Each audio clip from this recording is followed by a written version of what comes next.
So this is the 1972 Kawasaki G4 Trailboss that we picked up down in Victoria for next to nothing. It didn't run. It had been put away running, but there's been a little bit of work that we've had to do.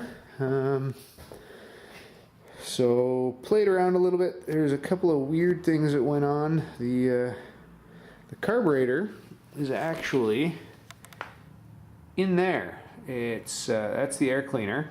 Then it draws air in and through the crankcase there, and so the carburetor is actually in here drawing air through the crankcase.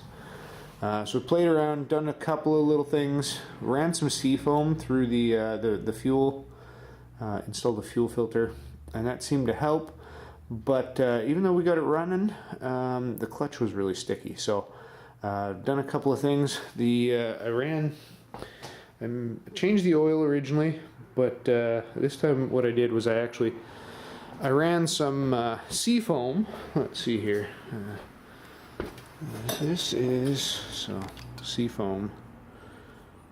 Sort of, it says you use it for pretty much anything. Fuel cleaner, oil cleaner. Basically, it's a really high quality fuel oil that really thin. So some of the upper limits of what's actually fuel oil.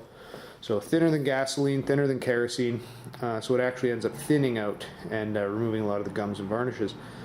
So I used a little bit of that. That's kind of expensive, so I didn't want to. I had some mineral spirits, so I dumped some mineral spirits in, because the clutch is right in here, inside the crankcase.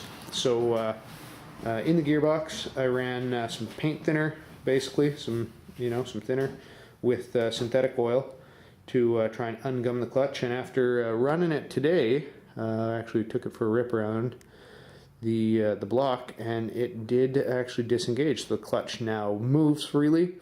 Transmission's a little sticky, so we're going to change the oil today, and we're going to change the crankcase, the gearbox oil, and see how it runs after that. So that's pretty much where we're at. Looks like it's all running, mechanically sound. Again, the previous owner has hit some trees and bashed some things, lost some lights, so we got to do a bunch of electrical beyond that to get this on the road. But we are bringing an old vintage motorcycle back to life.